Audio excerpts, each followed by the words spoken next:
Baik, di sini kami akan menjelaskan materi kami mengenai struktur-struktur ilmu sosial. Yang pertama itu, kata antropologi berasal dari bahasa Yunani yaitu anthropos dan logos yang berarti manusia dan ilmu. Antropologi berarti ilmu yang mempelajari tentang manusia sebagai makhluk biologis sekaligus makhluk sosial. Antropologi mempelajari manusia dari segi keberagaman fisik dan keberagaman budaya, cara-cara berperilaku, tradisional, dan nilai-nilai yang dihasilkan oleh manusia. Nah, sehingga hasil yang dihasilkan oleh manusia yang satu dengan manusia yang lainnya itu akan berbeda-beda. Yang selanjutnya itu ada disiplin ekonomi. Istilah ekonomi itu berasal dari bahasa Yunani yaitu eikos dan nomos atau ekonomia. Secara bahasa, eikos nomos atau ekonomia sulit diterjemahkan, tapi orang-orang barat menerjemahkan dengan tata laksana rumah tangga atau pemilikan.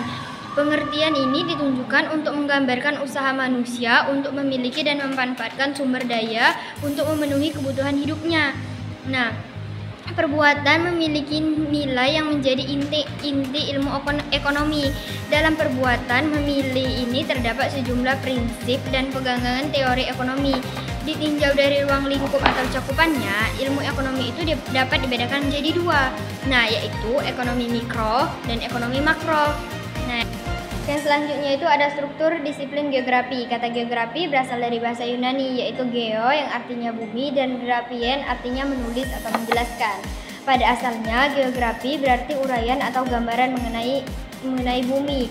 Nah, jadi geografi itu mempelajari tentang bumi dan lingkungan di sekitarnya.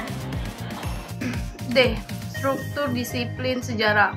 1. Menurut Sartono, sejarah merupakan ciri tentang pengalaman kolektif suatu komunikasi di masa lampau. 2. Menurut Alan Nevi, bahwa sejarah adalah jembatan penghubung masa silam dan masa kini. E. Struktur ilmu politik. Pengertian ilmu politik. A. Menurut J. Bretz, ilmu politik adalah ilmu yang mempelajari kehidupan bermasyarakat dan bernegara bagiannya. F. Struktur psikologi. Pengertian psikologi sosial. Manusia merupakan makhluk sosial yang senantiasa saling berhubungan dengan manusia lainnya. Manusia dapat menjadi objek atau subjek dalam interaksi yang terjadi. Interaksi merupakan hal yang sangat kompleks.